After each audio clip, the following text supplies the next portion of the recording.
Welcome to the end of the month and therefore another book review. So I put out some feelers a while back asking people what they would like me, or books they would like me to review. And one of them was The Flying Witches of Veracruz by James Endredy. Now, I don't think there's really a hell of a lot I can say about this book in reference to practicality. This is a very interesting book to read if you do enjoy reading about the various Native American practices. But from a practical point of view, from the perspective of, is there anything you can practically take from this book and put into practice in your own workings? No, absolutely not. It is very much about the brujas or brujeria within the Mexican traditions that focus a lot on, well, this book specifically focuses a lot on datura, and as basically a flying ointment. But even at the same time, there's mention of datura and the preparation of it and the application of it, but it doesn't really go into much detail. I mean, from this, if you try and take information from this to apply to an actual practice, you'll probably end up mad or dead. So definitely don't do that.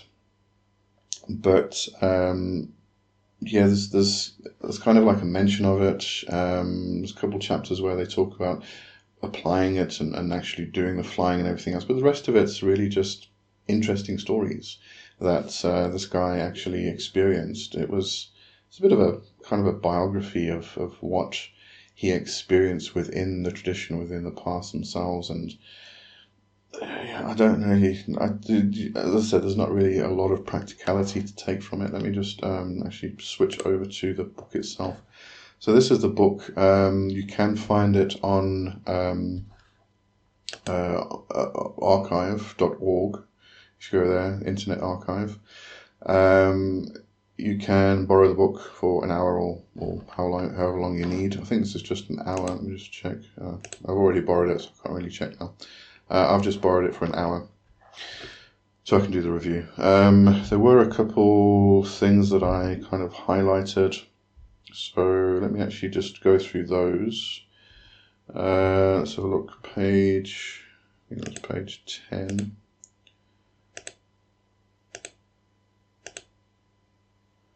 No, obviously not page 10. Oh, about the author. Yes, about the author. Let me just see what I noted here. Oh, he does talk about Victor Sanchez being a great author and teacher. So there's going to be a lot of Grandfather Fire and Toltec warrior path practice within his writings, which I did notice. I didn't only just read this one, I read another one of his books to see if I could get a better feel of who he is and what he does. So there were some, I'm going to go into that one also. Another thing that he mentions, which I found a little bit strange. There were some things I did find a bit strange, his use of terminology, especially shaman and such things like that. Wait, I went too far. Here he mentions Wiccans and shamans believe in and work with the good forces of nature. This can definitely be debated, especially, if you look into core shamanism, there is that focus on the good spirits. But if you actually go into traditional shamanism, that's very, very different. And again, coming back to terminology, he switches between shaman, bruja, curandera, and all of these different terminologies. If you speak to most Native American people, medicine men, or whatever terminology they specifically use, they are definitely steering away from the use of shaman and shamanism, because it really doesn't relate to their own practices. Well, it does in a general sense, but etymologically, I think they're trying to steer away from it because it's becoming too westernized. And James Endredy is a Western man. He's a white guy. In this specific book, He gets referred to as the gringo, the white guy who's practicing these Mexican practices. But he gets accepted. I think this is the difficult part: is this cultural appropriation? Do we come back to that? In terms of whether this relates to something like, what was it now, Michael Horner, The Way of the Shaman, and such things, and his courses, and the amounts of money he made from shamanism itself and the practices and teaching shamanism, which again was largely a Native American practice that he was tapping into. A lot of people say that is cultural appropriation, and I kind of tend to agree. Can we call this cultural appropriation? I think very much, because it's a very, very similar thing. I mean, he's really using the word shamanism in that context of generalization. At the end of the other book I read was Advanced Shamanism. Interesting book again, but I'll get into more specifics just now. But at the end of that book, he does start talking about how, like, if you can't really call yourself a shaman until a community has labeled you that. But throughout his books, he's talking about becoming a shaman just by doing specific practices, and it kind of contradicts itself at the end of the day. So I find this writer is very knowledgeable. What he writes about is extremely interesting. You can definitely glean a lot of information from it. But just bear in mind that, there may be that crossing of boundaries between across to cultural appropriation. He doesn't like to label himself as that. When you read Advanced Shamanism, that becomes apparent. But I think he is doing very similar things. I mean, he basically says that he is not appropriating, or he does not do these practices, whereas other authors, he doesn't cross that line, whereas other authors do. He says that because when he started doing this, he wasn't an author. Well, whenever any of these people started doing this, they were not authors. They went to go and do research and such things, and then they started writing about it, and then started practicing it, and then started, teaching it and making money off it. That's when the cultural appropriation part comes in. So anyway, I don't want to poo-poo on this guy too much. He is a good author. He's a good practitioner. But at the same time, I'm not really sure he's like the be-all and end-all. As I said, in this book, The Flying Witches of Veracruz, it's great stories. It's fantastic stories. It's wonderful. Some of the things he writes about, you're kind of going to go, oh, really? Is that something that can really happen? And when you read other books of this same nature, you kind of start asking the same questions. So yes, probably.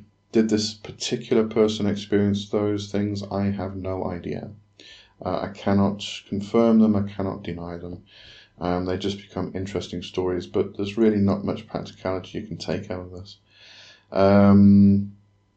Let's just have a look. I'll just make some other notes here, or highlighted some places.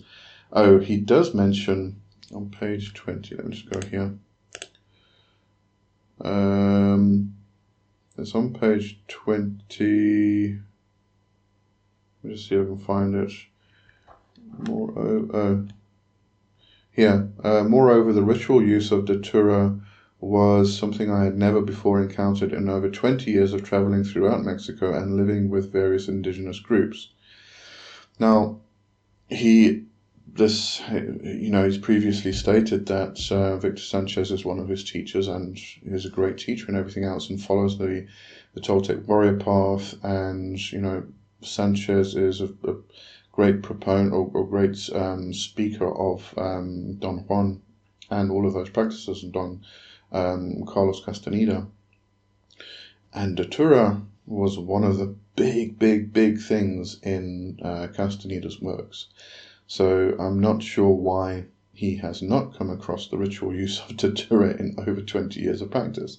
It just doesn't make any sense. There was this particular quote that I enjoyed. He talks about good spirits and bad spirits, but the balance between them. Says it is important for you to realize that all of the spirits you have been working with and learning about the last few months are good spirits. They are the spirits that nurture, protect, and give life.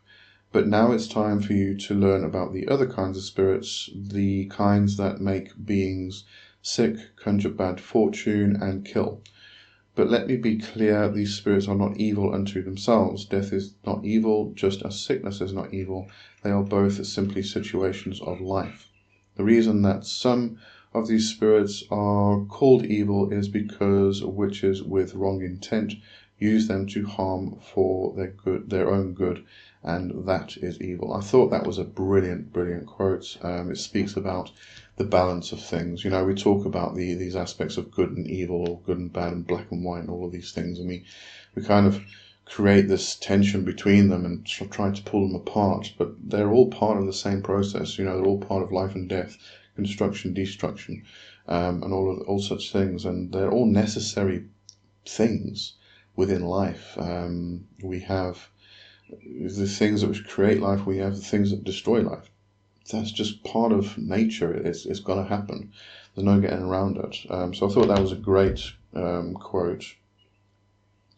There was another one. Just want to make sure I get the right page, because for some reason my bookmark is not working properly. Let's go over to 121. Here I marked this. This is not a matter of faith or belief, James Florinda said, as if reading my mind. This concerns tangible energy and forces that can be manipulated and even directed by evil people. As I said, death and sickness are not evil, they are simply facts of life. However, intentional murder, rape, or torture among human beings is the result of imbalance. We can call these imbalances spirits because we have no other name for them, but they can be named and they do exist. Great quote. So, yeah, as I said, I mean, there's some kind of, it's definitely an interesting story. I definitely recommend reading the book if you are interested in this stuff. It is incredibly interesting, and interesting to read about from this perspective, this point of view, and the experiences themselves. But not a lot of practicality you can take from this book to apply to your own practice. It may give you some inspiration, and just, between the terminology used, it did make me question a little bit, but at the same time, there are things like this, quotes like this, that really do speak volumes. So I definitely recommend the book. Great book. I did enjoy it. Just, take with a pinch of salt type of thing. All right, so let's have a look at advanced magic. Advanced shamanism. Okay, so this is the book Advanced Shamanism. Now, I'm not really going to go through too much of this. I will go through the contents, if I can get to it. So look, here we go. Now, this is very much a practical book. There's exercises in this. I think there's 40 exercises or 52 or something. And it's very interesting. Now, James Endredy, speaks about shamanism, but also applies things like quantum physics.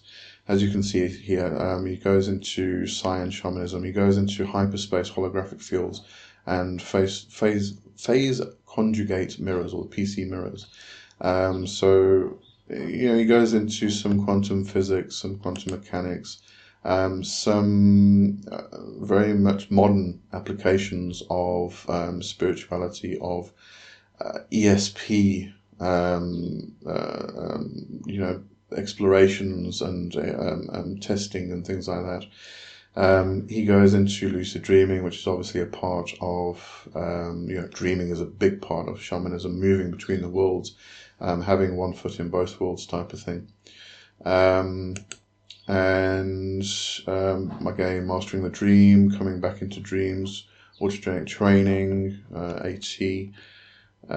So he goes into a lot of modern terminology, modern use of things, and applies, kind of bridges between that and shamanic practices. Shamanic practices for quantum healing, and then goes into cleaning the holographic field, extraction of the holographic field, and PC mirrors. Trying to say that again, get tongue-tied. A very practical book, a brilliant book. Let's see. There's 38 practices themselves, and then it goes into the appendices. But a couple things I would note. From a positive aspect, the lessons, the practices themselves are very well structured, taking you from point A to point B type of thing. They're extremely well structured, and they do have a great progression through them. The explanations are brilliant. The parallels, paralleling the idea of shamanic ideas through to modern ideas, as I said, like the holographic field and such things. But they're all great. From I can't even really say negative point of view. It's not really a negative point of view. But what you will find, if you have read enough books on this topic like I have, and done various practices yourself, you are going to recognize everything in this book. It has not been not written. He does try to avoid things like, where Michael Harner made the mistake of creating core shamanism. He does try and avoid that. When he speaks about moving into the underworld to, meet your spirit guide and things like that, he doesn't take the normal approach that Michael Harner did within core shamanism, or Sandra Ingerman, or anybody like that, where you are taking a shamanic journey into a hole, and you then move down into, and you come out into a landscape, etc., etc., etc. He actually goes specifically into doing dreaming and lucid dreaming, getting into shamanic trance and such things. Which is why he starts so early with the shamanic dreamscape. He goes into the Chikara, and then into the Teka, which is healing stones. So you take various stones and you apply various energies and things to them. So there are some interesting practices that you can go through that you might not have heard of before. But when it comes to the shamanic landscape, it's all about dreaming in the book.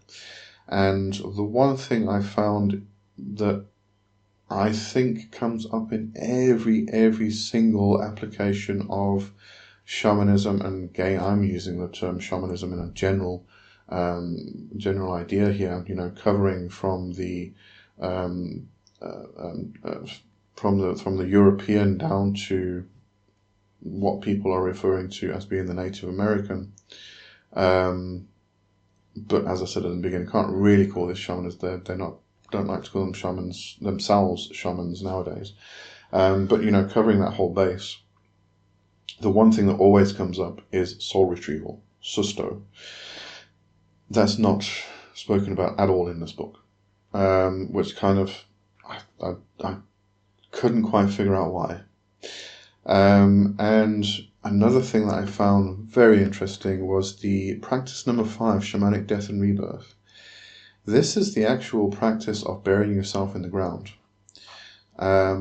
Now, if you do not have somebody with you who can actually go through this with you, or not really go through it with you, but actually sit the entire night and watch and make sure that you are safe and okay, don't do this. This is not a practice you do by yourself. This is literally burying yourself into the ground, into the earth, and going through a whole death and rebirth process. And it's a fantastic practice. It really is. It's brilliant. I definitely wouldn't put it this early in. This can cause a lot of parapsychological damage, huge damage, especially that early on. I mean, okay, so the book's called Advanced Shamanism, which means you probably should have gotten to a specific point before you actually go and do this. But one of those points would have been lucid dreaming and actually doing dreaming before you go and do that stuff. In dreaming in some kind of fashion, whether it is actual astral projection and lucid dreaming while you're asleep, or whether it is doing walking in the spirit vision or doing shamanic journeying or something like that in a meditative state. There's a lot of areas here, but I definitely wouldn't put that practice so early before you've even started exploring dreaming itself and lucid dreaming. The process the process just doesn't make much sense to me. But again, interesting book to read. It's got some brilliant practices, some brilliant explanations of things, and to help you further understand specific concepts. So yeah, it is a book I would also recommend reading, but again, take with a grain of salt. Okay, so I'm going to leave that there this week or this month with the book review. And I do thank, I can't remember who recommended it, but I do thank you for recommending it. It was a very interesting book, and Datura holds a very close place in my own heart. I've had a long history with Datura, not consumption of it. I have not done that. But the spirit of Datura, the Red Lady, I've got a long history with her, and it's a very interesting one. So this was a very interesting book to read. Okay, and I'm going to leave that there today. I've all the links to the books are in the little eye icon somewhere in one of these corners, and also in the description below if you would like to hop onto Amazon and purchase those books from there. And do thank you if you do. If you get the paperbacks, I get a small commission, which helps me to buy more books so I can review more books. Okay. Have a good one for now, and see you next time. Cheers. Bye-bye.